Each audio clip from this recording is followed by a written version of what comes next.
What's that story you've never been able to tell? Story 1. This might get overlooked, but I just want to share it. I'm a recovering drug addict.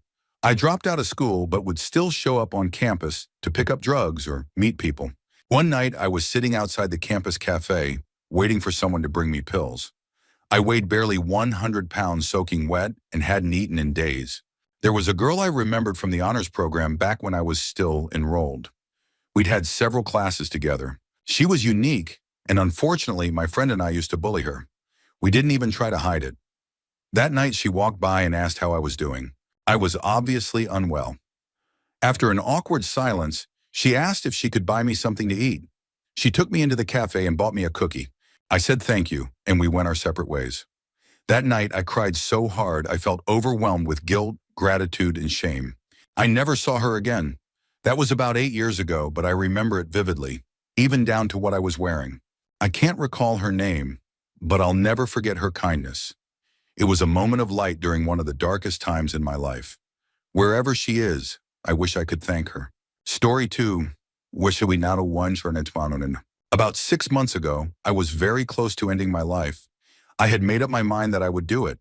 One night, I came home, and it was just me and my cat because my fiance was at work. My cat, who never sits in anyone's lap, jumped into mine, flipped onto her back, and started playfully wrestling with my hand. It was as if she knew I was struggling. I broke down and cried for hours. When my fiance came home, she didn't know what had happened. She had brought my favorite dish from her workplace, a brewery, just to cheer me up because she knew I'd been feeling down. She had no idea how much that small act meant to me, or that it was the night I chose not to pull the trigger.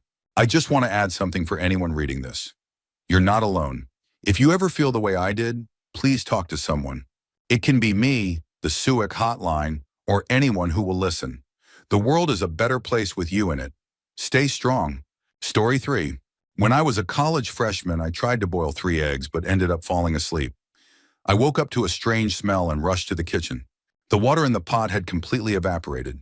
Panicking, I grabbed a big bowl of water and poured it into the dry, overheated pot. You can probably guess what happened next. The eggs exploded like dynamite. The scalding hot egg pieces hit my face, knocking me back onto the floor. Here's the terrifying part. I touched my face, looked at my fingers, and saw what I thought was my burnt skin peeling off. I almost broke down in tears, convinced I had severely burned myself. I walked to the bathroom, trembling, expecting to see a disfigured face in the mirror. Instead, I saw pieces of egg and eggshell stuck to my face. I wiped it off and felt immense relief, and a little stupidity. The aftermath was no better. I spent the next hour cleaning egg off the ceiling, walls, floor, and pretty much everything in between. My face stayed red for a couple of days, but I'll never forget that moment of pure panic. Story 4. Remember when the world was supposed to end on December 21st, 2012? That night, a group of my friends and I were hanging out at my apartment, smoking way too much weed and playing games. We joked about how the world didn't end, even though I had secretly been anxious about it. Laughing it off felt good. As the sun began to set, we stepped out onto my balcony to smoke a cigarette.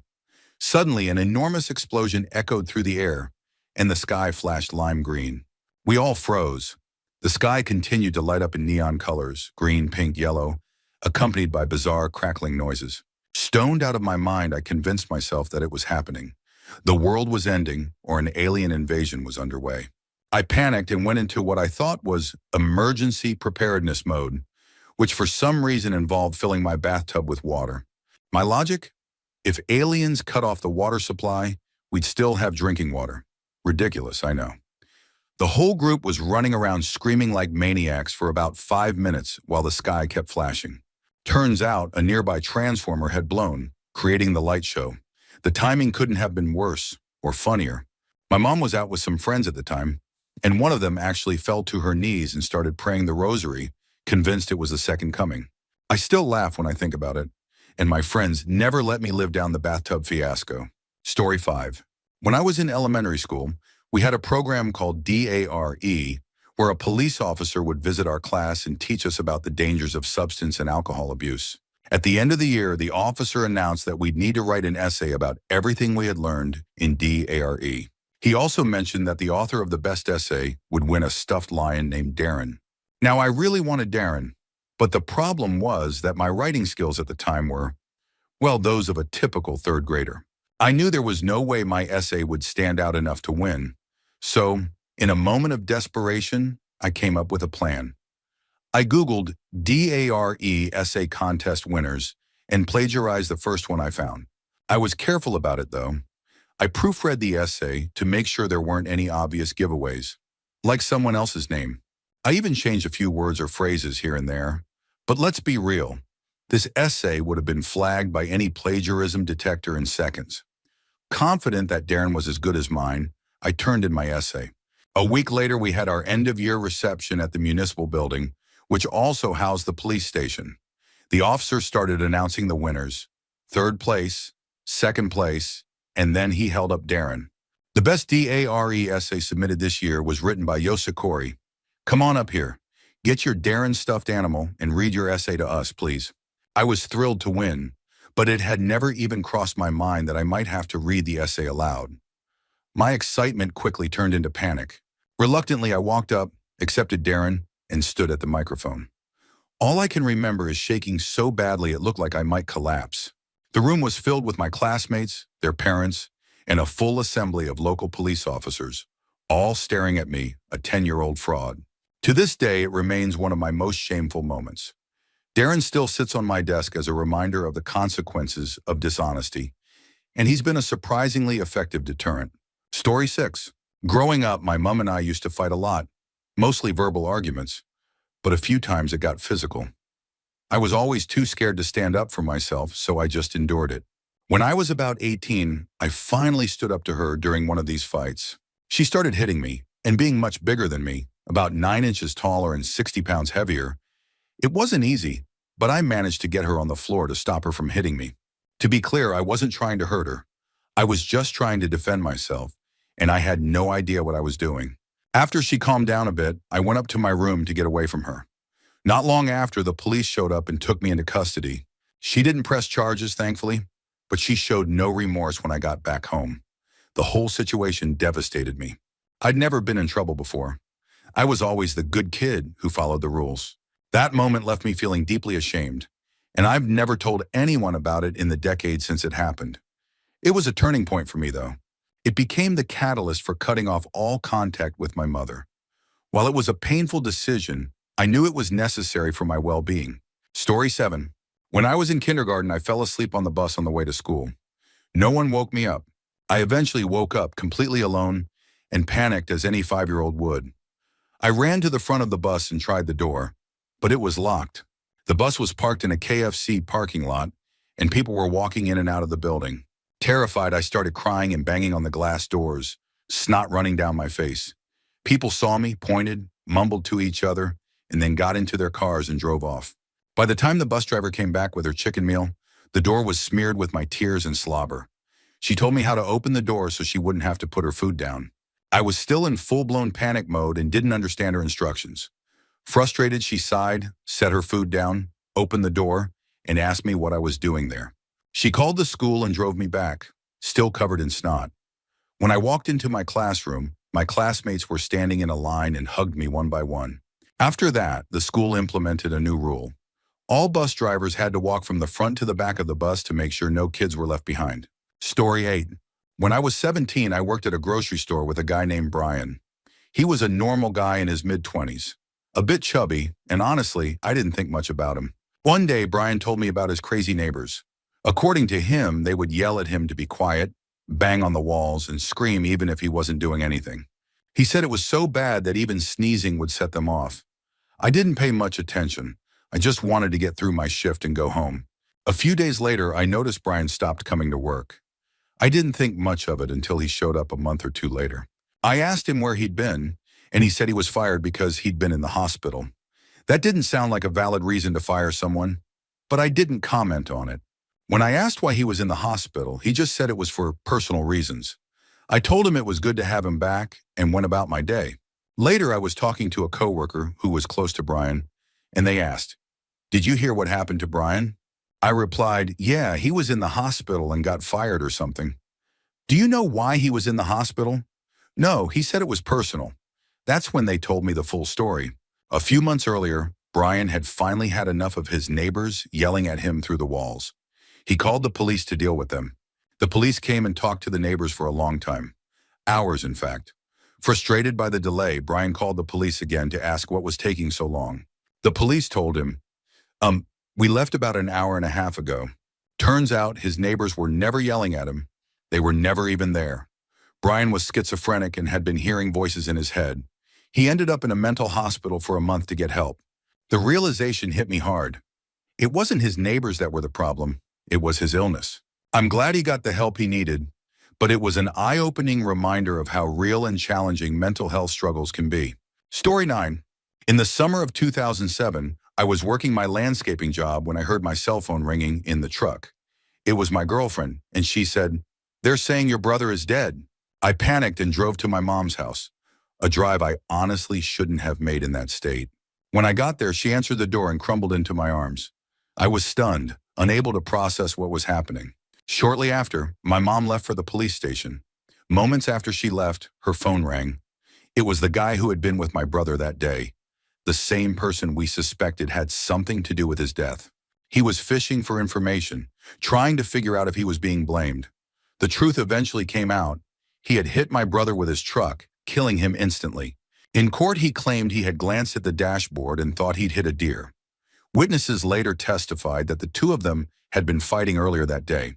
Without solid proof of intent and no high-profile lawyer to fight the case, he was sentenced to just 4 months in jail. 4 months for taking my brother's life. We drove to a neighboring city to break the news to my brother's 9-year-old daughter. I'll never forget the sound of her cries. It's a sound that haunts me to this day. My brother was my brother. Losing him left a hole in my life that will never fully heal. But sharing this story, even in small ways, helps me move forward little by little. Story 10. I nearly died at work once. We had just successfully overhauled a machine, and I was tasked with removing the main supply wires, 200 volts, 3-phase. The problem was I didn't realize the main circuit breaker was still on. I had a gut feeling to double-check the breaker, but I ignored it and stubbornly went ahead. As I removed the second wire, I accidentally caused a short circuit. A huge spark exploded right in front of my eyes. The first thing I did was check my hand. Thankfully, it was unharmed, but there were visible dark spots from the intense electric current. Half conscious and shaken, I managed to turn off the main circuit breaker. My co-workers rushed over, asking if I was okay. After removing the wire completely, I stepped outside to gather my thoughts. The reality hit me hard. If those wires had made contact with me, I could have suffered severe burns, lost a limb, or even died from electrocution. The lesson was clear: always be careful and always trust your gut feeling. Story 11. I've been itching to share this story and finally found the right place. I call it The Inconvenient Man. I own a small grocery store in a quiet town. There's a man who comes in about once a week, an immigrant, either Thai or Indonesian, I'm not sure. He always wears the same outfit: a farmer's hat, an unzipped jacket, shorts, and flip-flops. Underneath his jacket, he carries a small sling bag, and inside it, he has a phone and a wallet. The wallet, for some reason, is almost the same size as the sling bag. Every time he wants to pay, he has to take out the wallet. But because it's so big, he struggles to pull it out. He ends up having to undo his sling bag completely to make it easier. Since his sling bag is under his jacket, he has to take off both the jacket and his hat before he can even access the bag. After paying, he puts everything back on: the jacket, the hat, the sling bag. The process repeats every single time. To make matters worse, his money is randomly scattered in different compartments in the wallet. A few $1, $2, $5, or $10 bills in one compartment, then more in another. It's completely disorganized. Watching him dig through his wallet every time is infuriating. And here's the kicker: he doesn't buy everything at once. He'll pay for one item, leave the store, then come back a few seconds later for another item, repeating the whole process. One time it took him almost an hour to pay for 3 items. I swear he's the most inconvenient customer I've ever had. But somehow I can't help but marvel at the chaos of his routine every time he shows up. Story 12. I'm a teacher in training, and the children I work with are in a separate class from the main school due to their unique educational needs. On my first day, I spoke with the main teacher about how to best interact with the students to keep everyone calm and happy. During the conversation, we discussed one particular student. Let's call him Bruce. Bruce is the sweetest little boy, always wanting to cuddle and getting attached to people easily. However, he struggles with forming friendships within the class, which made me feel sorry for him. Naturally, I ended up spending a lot of time with him. One thing about Bruce is that when he gets attached to someone, he stands very close, his body pressed against yours, and looks directly into your eyes while you talk. At first, it made me feel a little uneasy, but I didn't want him to feel rejected or unwanted, so I let it slide. As I was talking to the other teacher about Bruce, she casually mentioned that he's the only student who scares her a little. Surprised, I asked why. She explained that Bruce was no longer allowed to have pets. When I asked why again, she told me that when he was younger, he had squeezed his hamster to death with his tiny hands, and apparently he enjoyed it. I was stunned. While I don't want to be judgmental, I can't help but feel uneasy about Bruce now. His attachment issues, combined with his indifference to taking a life, seem like a troubling mix. Story 13. I haven't shared this story much because it's so strange, but here it goes. When I worked the night shift as a CNA at an assisted living facility, one of the residents had a particularly unsettling week. One night during my midnight rounds, she came rushing out of her room holding a cross and looking pale as a ghost. I asked if she'd had a nightmare, and she replied, "There's a man in my room telling me to get out of his room." I peeked inside, but her room was empty. I assumed she was dreaming and let her walk around with me for the rest of the night to help her feel safe. The next night was even more bizarre. Around 2 a.m., my pager alerted me that the front door alarm had gone off. All the doors were supposed to be locked, so I rushed to the front to investigate. There she was, standing with the door wide open, looking up at the sky. I asked her what she was doing, and she replied, "Death is coming for X. I have to let him in." For several days after that, she kept talking about the angry man in her room. She said he yelled at her, kept her up all night, and even threw things on the floor. Finally, my curiosity got the best of me, and I asked, "X, what does the man look like?" Her description made my heart sink. She perfectly described the man who had lived in that room before her, the one who had passed away there. He had a reputation for being territorial and not liking anyone in his space. I nervously asked, "Did he ever tell you his name?" She looked at me and said, "It's X." She had no way of knowing his name, but she got it exactly right. I later asked my co-workers if anyone had mentioned the previous resident to her, but everyone denied saying anything. Her family eventually asked for her to be moved to a different room, and her nightmares stopped immediately.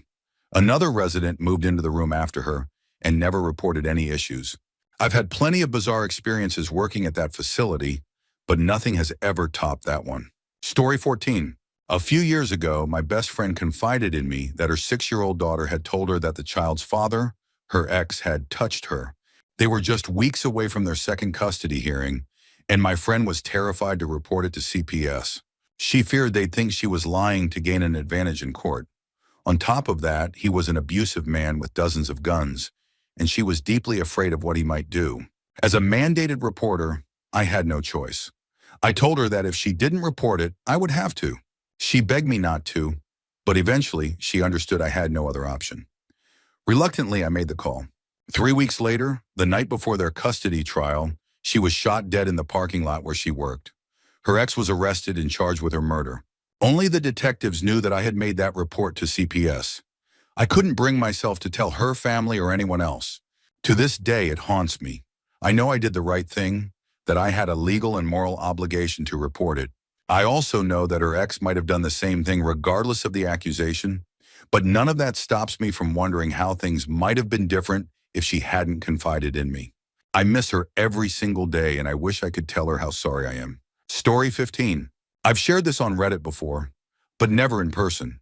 I was at a water park with a girl I had a huge crush on and some mutual friends. I'm not a big fan of rides, but she had been trying to convince me to go on one all day. Eventually, I gave in and agreed to try this intense-looking slide. It was a 2-person ride where you sit on a big inflatable raft together. Naturally, I got paired with her. We climbed into the inflatable, which had little handles to hold on to. When the slide started, it was way faster than I expected. I panicked, accidentally let go of one of the handles, and when I reached out to grab it again, I ended up grabbing her hand instead. I was mortified, but she just smiled and placed her other hand on top of mine. I guess she thought I was scared. which honestly, I kind of was. It was embarrassing, but it also felt nice. 6 months later, she became my first kiss, and we're still close friends today. Story 16. About 10 or 12 years ago, I started getting this strange feeling that the fire alarm in my apartment building was going to go off. At first, it was just a small tickle at the back of my brain, easy to ignore. But over the days and weeks, that feeling grew stronger, turning into a full-blown nagging thought I couldn't shake. One day, I got home from work, and the feeling was overwhelming. Pack your things. The fire alarm's going to go off.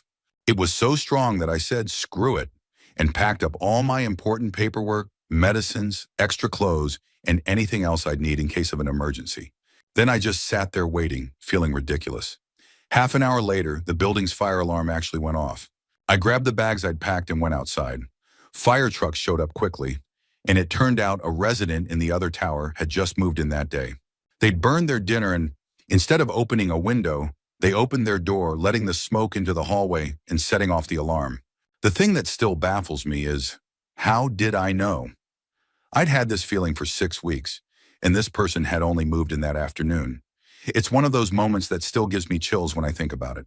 Story 17. This is a story of a miraculous escape of a little perch. I was ice fishing next to my parents' cottage on a lake in Finland. It was a warm spring day, and the sun was shining. I caught many little perch fish when, suddenly, the line snapped and broke. At the time, I guessed that the sharp edge of the ice had cut the line. I was a bit upset about losing my lure, but I took another rod from my bag and continued fishing in the same hole. Then I felt an intense tension on the line and started reeling in the fish. When the fish was near the hole, I saw it. It was a big northern pike. My initial thought was that it wouldn't fit through the hole, but it did. The head had just surfaced when, all of a sudden, the line snapped again. Holy! I thought, but I reacted quickly and held the pike with my boot until I could grab a lifting hook from my bag. With the hook, I lifted the pike out of the hole, rejoicing in my quick thinking and good fortune. After catching the pike, I decided to pack up and head back to the cottage, which was close by. Once there, I started gutting the fish, beginning with the pike. It was well fed, and I decided to open the bowel to see what it had eaten. As I slowly cut into the bowel, a small perch sprang out and twitched on top of the ice where I was gutting. Curious, I inspected the little perch and noticed something shiny hanging from its mouth. It was my lure, along with some fishing line. It was the exact lure I had lost earlier. I almost couldn't believe it myself. The little perch had eaten my lure, been swallowed by the pike, and then, after the digestion process had begun, saw a literal light at the end of the tunnel. What a story it would have to tell its friends. Because of this incredible turn of events, I decided to let the little perch go so it could live to see another day. Story 18. In 1999, I was a high school senior, and pulling off a fun, innocent senior prank was a long-standing tradition. Like most American high schools, we all wanted to do something memorable to mark the end of our time there. Various groups of seniors, including my own, were brainstorming prank ideas. But with constant disagreements and no clear plan, our ideas fizzled out. Then came my breakthrough moment. My dad made my brother and me help a neighbor clean out their garage, which was packed with over 40 years of junk. While sorting through boxes, I found what looked like a stick of dynamite labeled Marine Smoke Flare. Naturally, I couldn't resist keeping it and threw it in the trunk of my car. April 20th, 4/20th, of course, was fast approaching, and as a high school stoner, I thought it'd be hilarious to light the flare that day. By the time April 20th rolled around, no prank had been officially agreed upon. So during an unsupervised study period, I decided on a whim to use the flare without telling anyone. I grabbed it from my car and headed to the main stairwell, the only one connecting all 3 floors of our small high school. The stairwell had a shaft running from the 3rd floor to the basement, and I figured it was the perfect spot. I lit the flare, dropped it down the shaft, and casually walked back to study hall, which was at the opposite end of the school. I thought no one would suspect me. Within a minute, the fire alarm went off. As I stepped into the hallway, I saw it was filled with thick blue smoke. This was just 1 floor away from where I lit the flare, and the smoke was so dense we couldn't even find the exit. Instantly, I was filled with regret and panic. Did I just trap and kill my classmates? We dropped to our knees, crawling along the walls until we spotted the bright orange glow of the exit sign. Choking and gasping, we managed to get out safely. Outside, the scene was chaotic. Fire trucks and police cars surrounded the school. Smoke poured out of every door, window, and crack in the building. It was so thick it looked like the entire school was on fire. As students and teachers gathered outside, many were in tears, terrified about what was happening. Parents started arriving, frantically searching for their kids. I was consumed by guilt. I collapsed to my knees, overcome by the thought that firefighters might start pulling out bodies any moment. Police presence escalated quickly, with SWAT officers in military gear showing up. I was certain my life was over and that I was going to prison for murder. But as the smoke cleared after 2 hours, it became apparent that no one was hurt. The SWAT team left and the atmosphere calmed. Students were ushered into the gym, where police began interrogating everyone. Rumors spread like wildfire about who was responsible. My friends speculated with me in the corner, but I didn't breathe a word. I hadn't told anyone about my plan, and I wasn't about to start. To my shock, I was never questioned. Every clique involved in planning senior pranks got grilled by police, but somehow I slipped under the radar. Then the eeriest part of the day happened. Police informed us that earlier that same day, 2 students at Columbine High School in Colorado had carried out a deadly massacre, killing 15 people. That's why the police and SWAT presence at my school had been so intense. They thought there might be a connection. The weeks that followed were tense.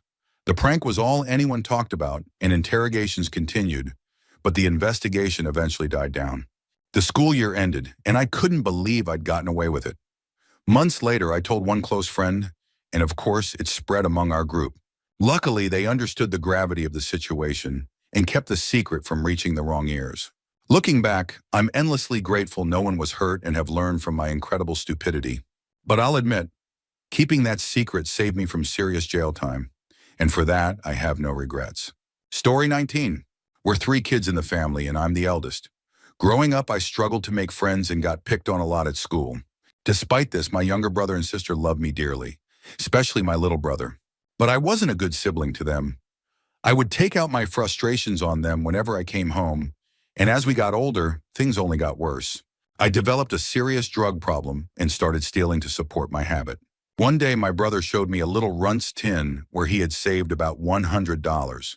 He was so proud of himself for saving that money and excited to show me. And what did I do? I stole it. Everyone knew it was me, but I denied it. My brother loved me so much that he chose to believe me, even against the obvious. As I grew older and began turning my life around, I carried the crushing regret of being such a terrible older brother. At one point, the guilt became so unbearable that I nearly ended my own life. But I had a moment of clarity and realized that instead of giving up, I could dedicate my life to being there for my siblings and making up for the pain I caused. Today, we have a great relationship. We love and support each other, and my siblings have forgiven me. But I haven't forgiven myself, and I don't think I ever will. No matter how much good I do, that guilt still stings deep inside.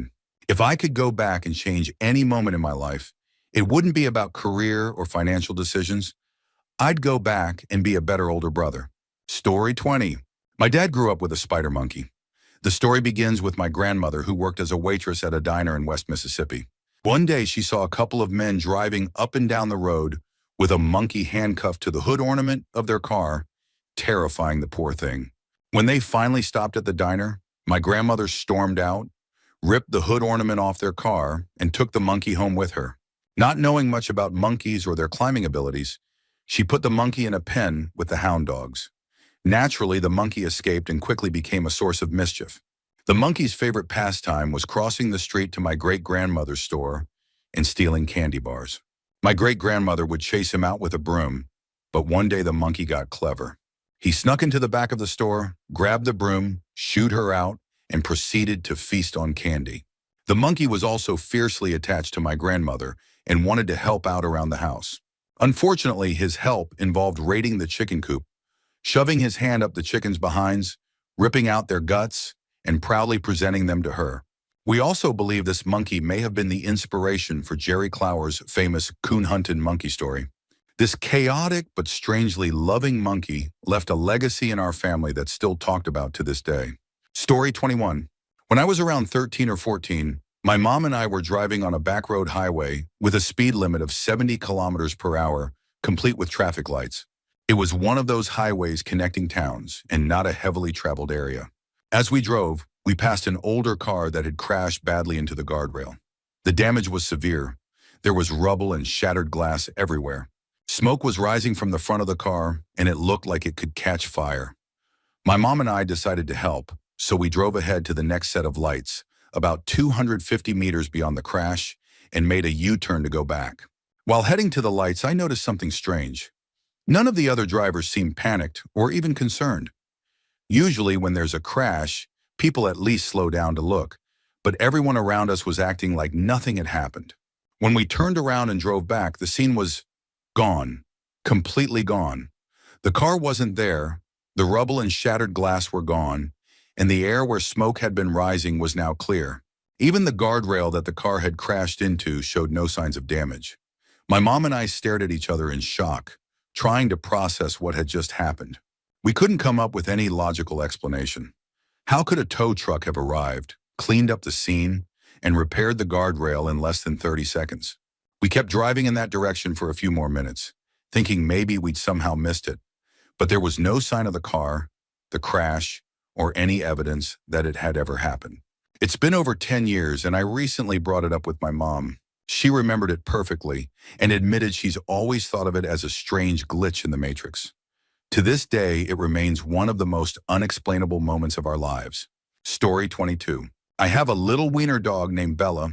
She's the light of our lives, a golden, long-haired angel. One day, my wife and I drove about an hour into the countryside to pick up some baby chickens for our backyard.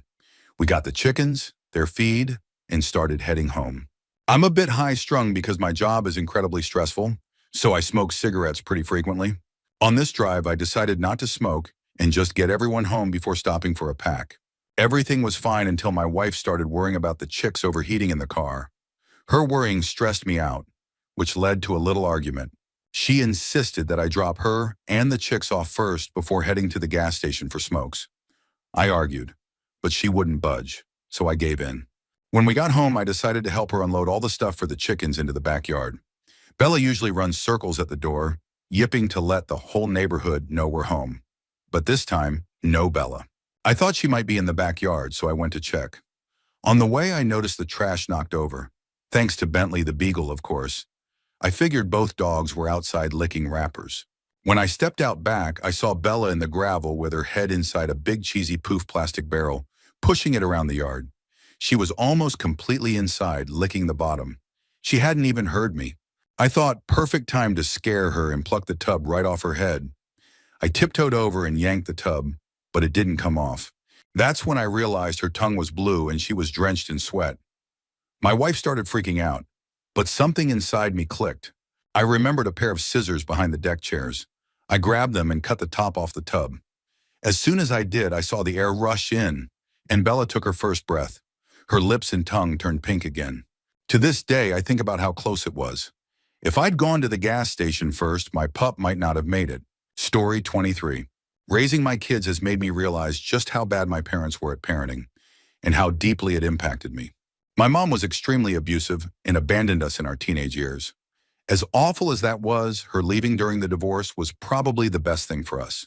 The lies and stealing from us while she was doing it, though, were traumatizing. She left my dad for a rich guy, took him for everything in the divorce, and married an even wealthier, somewhat powerful man. She's essentially slept her way to the top.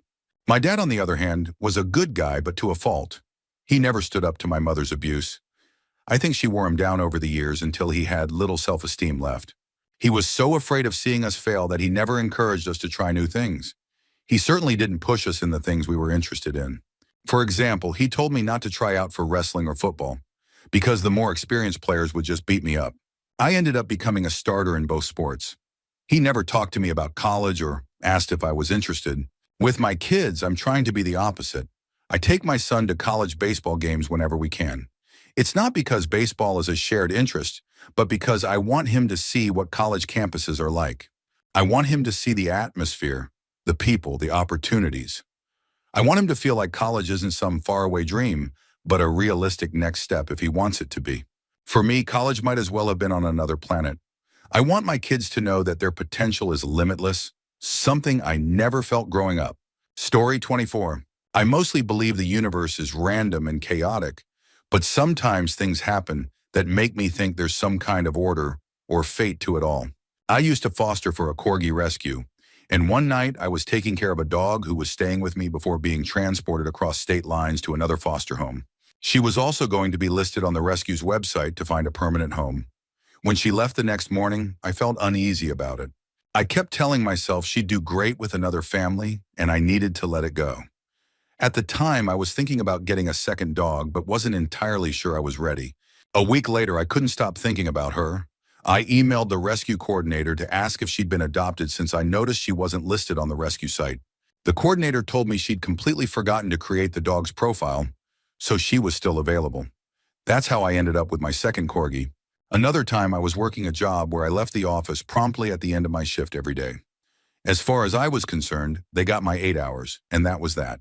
But one day I got held up helping someone with some extra work and left about 5 minutes late.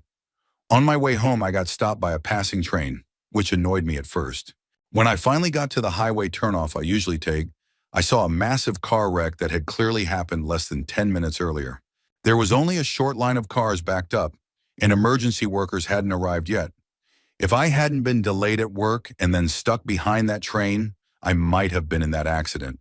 Those moments remind me that, chaotic or not, sometimes things seem to align for reasons we don't always understand. Story 25. I was a teenage mom trying to finish high school while raising my daughter. I was looking for a job but couldn't find one that offered a flexible enough schedule to allow me to keep going to school. One day, a former middle school teacher offered to help. He said he could hook me up with a job through his cousin, and when she didn't have work for me, he'd find something else. Up until that point, I thought of him as a kind older man who just wanted to help. But he raped me. He threatened to take my daughter away and kill my family if I told anyone. The worst part was how normal he acted afterward. He drove me home, handed money to my mom as payment, and even thanked her for letting me work with him. This happened at least 3 times until my dad helped me escape. To this day, I've only ever told my dad and my husband. My mom still idolizes that man, calling him a great person. She was even mad when he came around looking for me after I stopped working for him. Deep down, I can't help but feel like she knew what was happening and chose to ignore it because of the money he gave her. It's a weight I've carried for years, and I don't know if I'll ever truly be free of it. Story 26. This happened while I was living in Berlin. One Sunday morning, a middle-aged graying man, seemingly African-American and dressed rather shabbily, boarded the U1 subway. He carried a foldable chair and an old clarinet. The man set up the chair right in front of the subway doors and began playing a very out-of-tune version of the Spider-Man theme song. After finishing, he started talking to me and 2 Italian girls sitting beside me. He claimed to be a former math professor at MIT who had left his job to travel the world and warn people about an imminent catastrophe involving nuclear reactors in the Northern Hemisphere about to go off anytime soon, and no one is doing anything about it. I was both amused and intrigued. The conversation shifted when he asked me about myself, and I mentioned I was a computer science student. He then asked me to name some computer science books I thought he might know. I listed a few popular titles, and to each one, he responded with a dismissive, "Of course," and a raspberry sound. Then he recommended a math book I'd never heard of. Later, I looked it up and discovered it was highly rated and seemed genuinely fascinating. At one point, he also mentioned his PhD supervisor's name. I tried looking the name up afterward, but didn't find much about the person. As he continued talking, his voice grew louder and more slurred. Some passengers started asking him to keep it down, saying he was disturbing them. At the next stop, a young woman walking past him said, "You're giving me a headache on a Sunday morning." He turned to me and asked, "Do you think I'm loud?" Caught in an awkward spot, I said, "Yeah, a bit." That seemed to be the last straw. He stood up, loudly declared, "You know what? F y'all, the nuclear reactors are going to go off very soon." Then he turned and got off at the next stop. Story 27. Some friends and I hang out at a bar, about 10 of us. We've been a tight-knit group for nearly 20 years. One day a man, we'll call him Bob, showed up at the bar for the first time.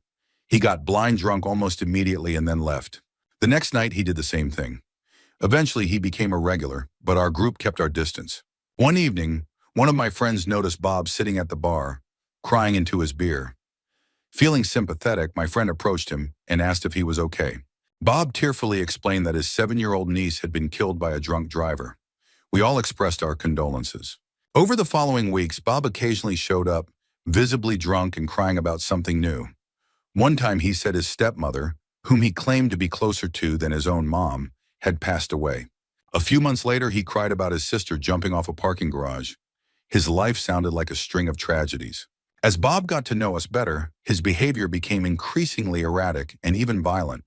He started threatening people and insulting the group. It became clear that he had a pattern of pulling people into his orbit, resenting them, and then lashing out. One day, Bob sat at the far end of the bar crying again. Exhausted by his antics, one of the guys politely asked if he was okay. Bob launched into his story about his 7-year-old niece being killed by a drunk driver and his stepmother's grave illness. Again, we froze. Wait, what? The next day, one of my friends called to say there were no obituaries or news stories from Bob's hometown to back up his claims. That night at the bar, I decided to confront Bob. I asked if there was a charity we could donate to in memory of his niece. Bob was caught off guard, and at that moment, another friend showed him an article from Bob's hometown newspaper. It mentioned his supposedly deceased stepmother being honored for her volunteer work and promoting an upcoming citywide run. It became clear that Bob was lying. He likely had Munchausen's or a factitious disorder. Unfortunately, his poor memory meant he couldn't keep track of whose sympathy he preyed on or which stories he had told to whom. Within a week, Bob's behavior became too confrontational for the bar's management, and he was banned. It was a strange and sad experience, but it brought our group closer together. Now, whenever we're reminded of it, we just share a knowing look. But we never tell the story aloud. Story 28. This is a story I don't tell anymore. During my first weekend in college, about 10 years ago, a drunk girl mistook me for her friend Mike. She pulled me away from my friends outside our dorm and dragged me to her dorm, which was set up like an apartment. When we got there, her friend answered the door, gave me her number, and then went inside. I walked back to my dorm, a little confused, but decided to call the girl to make sure she was okay. She answered and told me she was making grilled cheese, then invited me over. I convinced 2 of my friends to come with me just in case something went wrong. When I knocked on her door, my friends bailed immediately, leaving me alone. She opened the door, and I realized there were 9 other people hanging out in the dorm. I kept thinking, surely one of them will realize I'm not Mike. But no one said anything. Not a single person questioned it. We all ended up eating grilled cheese together, and as the night wound down, everyone else went to bed. Grilled Cheese Girl was lying next to me on the floor. I carried her to her bed, then went to sleep on the couch in the living room area. Around 7 a.m., I woke up to her rummaging through the kitchen, searching for her phone. I got up to help her, and we eventually found it. She looked at me and said, "Oh, you can go back to your place, Mike." The reason I don't share this story anymore is that people often assume something happened when we went to bed, even though nothing did. The way people respond, giving me that, okay, sure look, makes it awkward.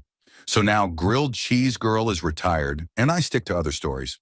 Story 29. A few years ago, I went through a period of frequent dreaming where I started becoming more aware of my dreams and learned to manipulate them. I even began talking to the people in my dreams, knowing they weren't real. One night, I was having a typical dream of chatting with strangers on the street when I suddenly asked one of them what time it was. Not in the dream, but in real life. The stranger replied, 7:15 a.m. I quickly said goodbye, knowing I had to wake up around 7 a.m. Sure enough, when I woke up, it was exactly 7:15 a.m. That was the last lucid dream I had for a long time. But there was one other time I managed to lucid dream. A few years later, I woke up early at my grandparents' house, about 40 minutes before everyone else would get up. I was annoyed because I hadn't gotten much sleep and didn't want to be awake that early. So I forced myself to try falling back asleep. Within 30 seconds, I was dreaming again. It happened so fast that I thought, no way, this actually works. Unfortunately, the dream turned into a nightmare involving a witch. I woke up exactly 5 minutes later, still annoyed, and tried going back to sleep again. This time, the exact same dream started over. After a few cycles of these 5-minute dreams, I realized it was all just a dream, and the witch couldn't actually harm me. Once I acknowledged that, the witch gave up, and the nightmare turned into something more like a game. I could skip forward 5 minutes at a time, as if I were fast-forwarding. I woke up refreshed and right on time for breakfast. Each dream was connected, so time continued between them. But what was fascinating was that the dreams started to feel like they were only 10 seconds long. It wasn't boring at all, more like a surreal, time-skipping experience that I still think about. Story 30. I grew up with hippie parents on a commune, and there are countless stories I could tell, but this one has always stood out. The adults on the commune listened to a lot of Grateful Dead, and as a little girl, I liked a few of their songs. My favorite was Ripple, which I decided was about a beautiful sea monster. I even drew a picture of it and wrote RIPPLE next to it. One of the grown-ups thought the drawing was cool and mailed it to the Grateful Dead's fan club. To my surprise, they made me an honorary lifetime member. For years, I'd received little packages from them with stickers, guitar picks, and other goodies. But here's the truly bizarre part. I moved around a lot in my 20s and 30s, often across states. Even my mom didn't always know where I was living. Yet no matter where I went, the Grateful Dead somehow always found me, and the packages resumed. At first it was endearing, but over time it started to feel eerie. Now I live in the UK, and I still keep a wary eye on the mail slot, half expecting the Grateful Dead to track me down again. For years I jokingly thought of them as a kind of stoned, incense-scented spy network. Story 31. I was a latchkey kid in 4th and 5th grade. Every day after school, I'd come home and immediately start eating.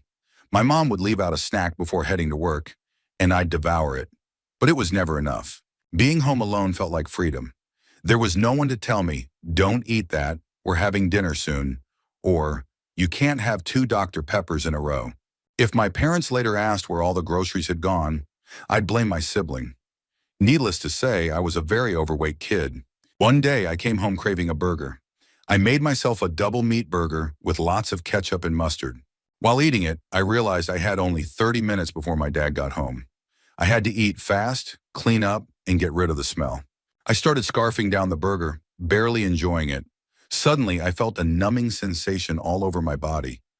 My heart was pounding, I got really hot, and I started crying. I was terrified by whatever was happening. It wasn't a heart attack, but it was enough to scare me into reevaluating my behavior. I didn't tell anyone about it because I was afraid of getting in trouble. Over the next few years, I worked hard to lose the weight, but the memory of that moment still lingers. To this day, whenever I see old photos of my younger, heavier self, I remember that scary realization. Childhood obesity is no joke. Story 32. This happened when I was in 5th grade. Midway through the year, a new girl joined our class. Let's call her Megan. She looked kind of scary to me at first. She had dark circles under her eyes and seemed sad. But I was the type of kid who always tried to befriend new classmates, so I sat next to her and started talking to her during recess. Over the next 3 or 4 days, we started hanging out. One day at lunch, I asked for her phone number so we could hang out after school. She gave it to me but made me promise never to call her house, saying her dad would get really mad. For some reason I still don't understand, I called her number after school anyway. I don't know if I didn't believe her or just didn't think it would matter. I don't remember who answered or what was said, but I do know that Megan never came back to school after that. She'd been in our class for less than a week and a half. I have no idea if my call had anything to do with her disappearance, but I've carried guilt for years, wondering if I set her dad off and he hurt her somehow. I don't even remember her real name to look her up and find out if she's okay. It's a memory that still haunts me. Story 33. In high school, I almost accidentally drowned in a sewer. It was raining heavily one day as I walked home from school. The streets were flooded, but the water wasn't too deep, barely knee-high. I tried waiting for a tricycle to ride home and avoid getting my pants wet, but none came, so I decided to brave the flood and deal with wet clothes later. I stuck to the sidewalk, which was partially submerged, when suddenly I fell into an open manhole hidden beneath the water. My body plunged down, and I managed to grab the edge of the manhole to stop myself from falling completely. The water in the pipes below was rushing rapidly, pulling my body deeper inside. There was no one around to help me, so I had to rely on myself. My upper body strength wasn't great, but adrenaline must have kicked in because I managed to pull myself out. The relief was immense, but I was also furious. There were no signs or warnings about the open manhole, even though the area had been under construction weeks earlier. I was also mad at myself for being impatient and risking the flood in the first place. When I got home soaking wet, my parents were livid. They had waited for me for so long and hadn't been able to contact me because my phone had gotten wet. They thought I'd irresponsibly waded through the flood for no reason.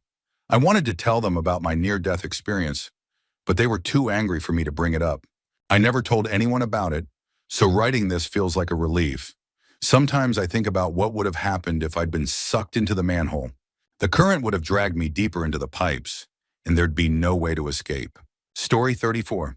When my mom was diagnosed with terminal cancer and given 3 years to live, she asked me to go to her village to learn about the family's history. I agreed, adding that I'd look into my dad's side of the family too, since I was curious about our ancestry. On my mom's side, I discovered a troubling history. My great-grandmother had been abandoned as a baby in front of a church and adopted by a family. Later, she was raped and impregnated by her adoptive brother, who was 30 years older than her. This happened after he returned home following the 1906 San Francisco earthquake, which had killed his previous family. This was all written in her diary, which was actually a prayer book kept in the church archives. Something about it felt deeply wrong, but it was hard to know what to make of it. It was written in Old Italian. On my dad's side, the family secrets were no less shocking. I learned that one of my uncles wasn't actually my grandfather's son. My grandmother had cheated on him with his brother while he was away at war. Only my eldest aunt had known about this, but I learned the truth from the mayor of their village, who made me swear never to tell anyone. When I returned home, my parents asked what I had found. I told them I hadn't uncovered anything. There were some truths I knew I couldn't share, even with them. Story 35. When I was in the Army, my buddies and I almost accidentally killed a guy.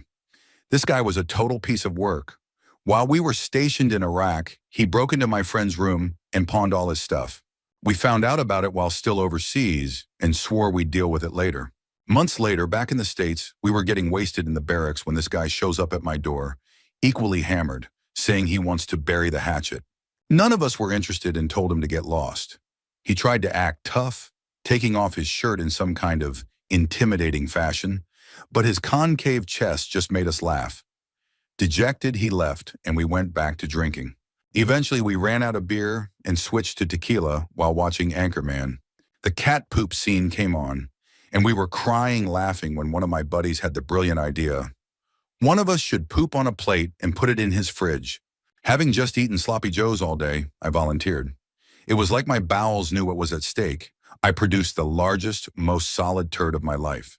I brought it to the kitchen and handed it to my buddy, who immediately dropped it and vomited. I had to pick it up with paper towels. It was warm, heavy, and nearly made me gag. We eventually got it back on the plate, covered it with tinfoil, and my friend ran down the hall, giggling like a maniac. 5 minutes later, he returned, and we resumed watching the movie, forgetting all about the prank. Then the fire alarm went off. My friend turned pale and whispered, "F me, bro." He admitted that instead of putting the plate in the fridge, he had microwaved it for hours. We had to evacuate the barracks until the fire department cleared us to return. When we got back, the captain gathered everyone in the day room and gave a lecture about drunken food preparation. The entire barracks reeked of burnt poop, but no one seemed to notice or cared to address it. The captain wrapped up by telling us not to microwave steaks, but as he was finishing, a fireman walked in carrying the ruined microwave. On the plate inside was the flattened, charred turd. Someone in the back mumbled, "Who would do that to a steak?" Word spread quickly and people started asking questions, but I always denied knowing anything about it. When people pressed me, I'd just say, "Sir, anyway, F that guy." Story 36. I've posted this before, but it still feels like the right place to share it. Before Reddit, I hadn't told a soul. I had just had surgery and was on antibiotics, which made my digestive system a ticking time bomb. I had a post-op appointment with my doctor up the hill. On my way there, I felt the need to go, but figured I'd use the bathroom once I got to the office. Somehow, I forgot I needed to poop.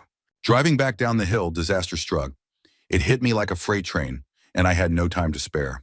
I pulled over to the side of the highway, grabbed the only thing nearby, a flimsy, empty styrofoam box from Panda Express, and prepared for the worst. In my panic, I made a critical mistake. I missed the box. What followed was pure chaos. I unleashed a tidal wave of liquid sheish all over the driver's seat of my car. It wasn't logs, it was mud pie, split pea soup, pure carnage. The seat was filled. Desperately trying not to sit back in the mess, I managed to pop the trunk and run bare-assed to grab a change of clothes I luckily hadn't donated yet.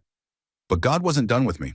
When I got back to the driver's door, I realized I had locked my keys inside the car, with the engine still running. Mortified, I had no choice but to call a tow truck. When Hank the tow truck guy arrived, he was greeted by the full abomination in my driver's seat. He just stared at me in disbelief. I couldn't even look him in the eye. I mumbled, "It's exactly what it seems?" I'm certain Hank had one hell of a story to tell when he got home that night. I still cringe just thinking about it. Story 37. I figured I'm late for anyone to see this, but I need to get it off my chest. My dad and I had a rocky relationship starting when I was about 10. He developed PTSD from a near-death experience at work, on top of already having bipolar disorder. He became a difficult and sometimes nasty person to be around. Before that, he was a funny, happy guy. My mom left him when I was 13, and after that, it became hard to see him or even talk to him because he was often drunk. The last time I saw him, he said to me, "If I didn't have you, I would be nothing. I have no one else but you."